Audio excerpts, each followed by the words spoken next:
déjà engagé sur la voie de transformation fondamentale. Par exemple, en décidant de devenir, en 2050, le premier continent neutre sur le plan carbone. Ou encore, en se dotant d'un agenda digital ambitieux, dans le respect de nos valeurs fondamentales.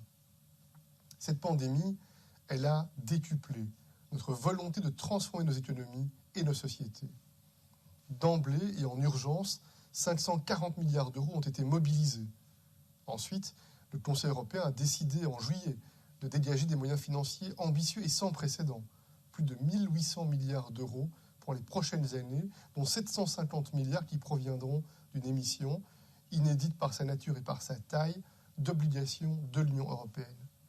Avec cette décision historique, nous sommes montrés rassemblés, unis, forts, pour mieux assumer nos responsabilités.